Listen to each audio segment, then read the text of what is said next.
রক্তের সম্পর্কের সাথে বিশ্বাসঘাতকতা করে এবার স্বার্থপরতার পরিচয় দিয়ে আয়ুষ বিদেশ পাড়ি জমানোর সিদ্ধান্ত নিল। হ্যাঁ বন্ধুরা, ভিডিওতে লাইক দিয়ে দেখতে থাকুন। যেই মুহূর্তে কিনা সকলের সঙ্গে একসঙ্গে আয়ুষ যখন ব্রেকফাস্ট করতে বসে এবং সেই মুহূর্তে আয়ুষ যখন বলতে থাকে যে বাবা, আমার বিশেষ একটা ব্যাপারে তোমাদের সকলের সঙ্গে কথা বলার খুব বেশি প্রয়োজন এবং আমার হাতে সময় একদম নেই, ঠিক সেই মুহূর্তে রাজ যখন বলতে থাকে যে এখন আমরা অফিসের উদ্দেশ্যে রওনা হব, আমরা সন্ধ্যের দিকে ফিরলে পরে না হয় তুমি সব কথা বলো, ঠিক সেই মুহূর্তে তার আগেই যখন কিনা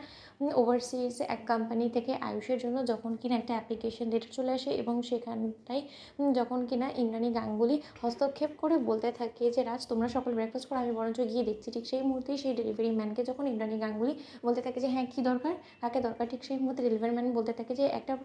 এনভেলপ এসেছে, তাও আবার আয়ুষ্মান গাঙ্গুলি নামে, সে কি উপস্থিত আছে বাড়িতে। ঠিক সেই মুহূর্তে ইন্দ্রাণী গাঙ্গুলি বলতে থাকে যে আমি তার মা, আপনি বরঞ্চ সেই এনভেলপটা আমার কাছে দিতেন, এটা কোথা থেকে এসেছে। ঠিক সেই সময় সেই ডেলিভারি ম্যান বলতে থাকে যে ম্যাডাম, এটা ওভারসিজ একটা কোম্পানি থেকে এসেছে। অন্যদিকে এই কথা বলা মাত্রই যখন কিনা ইন্দ্রাণী গাঙ্গুলি সেই এনভেলপটা খুলে যখন কিনা পড়তে শুরু করে দেয় এবং সেই এনভেলপ পড়া মাত্রই যখন কিনা ইন্দ্রাণী গাঙ্গুলি বলতে থাকে যে রাজ,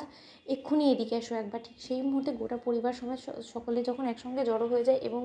মীনাক্ষী যখন বলতে থাকে যে কী ব্যাপার দিদি, আবার নতুন করে কোনো অঘটন ঘটিয়েছে নাকি এই আয়ুষ। ঠিক সেই মুহূর্তে ইন্দ্রাণী যখন বলতে থাকে যে তোমার ছেলে আয়ুষ্মান গাঙ্গুলি, যার উপরে কিনা তোমার অন্ধ বিশ্বাস ছিল, সেই ছেলে তো তোমাকে কোনো কিছু না জানেই রাজ দেখছি যে ও বাইরের একটা কোম্পানিতে ইন্টারভিউ দেওয়ার প্রস্তুতি নিচ্ছে এবং তারই অ্যাপ্লিকেশন স্বরূপ এখানে আমাদের কাছে ডেলিভারি ম্যান এই পেপারসটা দিয়ে গেল। এবং তুমি কি তোমার ছেলেকে জিজ্ঞেস করার একটু কষ্ট করবে যে তোমার ছেলে এই সকল কিছু করার আগে আমাদের সঙ্গে একবারও সলামশলা কেন করেনি। ঠিক সেই মুহূর্তে আয়ুষ বলতে থাকে যে মা, আমি সেটা বলার জন্যই তোমাদের সকলকে একসঙ্গে করেছি ব্রেকফাস্ট টেবিলে, আমি সেটাই বলতে নিয়েছি। অন্যদিকে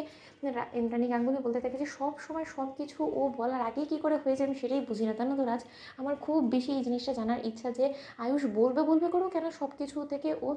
বলতে গিয়ে ও পিছিয়ে যায়। দেখো, ও কিছু বলার আগে ডেলিভারি ম্যান এখানে চলে এলো, আসলে আমি বুঝতে পারি না যে আয়ুষ আসলে ঠিক কী চায়, মানে আমাদেরকে হঠাৎ হঠাৎ সারপ্রাইজ দিতে চায় না কী চায়, আমি সেটাই এখনও বুঝে উঠতে পারিনি। যাক আয়ুষ, তুমি তোমার জীবনে কী সিদ্ধান্ত নিয়েছো তুমি বরঞ্চ এবার আমাদেরকে সেটাই বলো। অন্যদিকে আয়ুষ যখন বলতে থাকে যে দেখো বাবা, আমি এই বাড়িতে যতদিন আছি ততদিন আমার মনে হয় না যে মা কোনো মতে কমফোর্টেবল থাকতে পারবে, কারণ মা এর এখন চক্ষুষই হয়ে গিয়েছি আমি, এবং মা কোনো মতে আমাকে এই বাড়িতে বরদাস্ত করতে পারে না, এবং আমি অফিসে যাই বা যেখানে যাই না কেন মায়ের জন্য একটা অস্বস্তিকর পরিস্থিতি তৈরি হয়ে যায়। এবং সেই সকল কিছুর কথা মাথায় রেখে আমি একটা সিদ্ধান্ত নিয়েছি যে যতদিন আমি এখানে থাকবো ততদিন যখন এরকমই সিচুয়েশন চলবে এবং এতে করে আমাদের ফ্যামিলি সম্পর্কে সব থেকে বেশি এফেক্ট করবে, তার থেকে বরঞ্চ আমি এখান থেকে যদি চলে যাই তাহলে অন্তত সকলে তোমরা সুখে শান্তিতে ঘর সংসার করতে পারবে। এবং তার জন্যই এই সকল কথা ভেবে আমি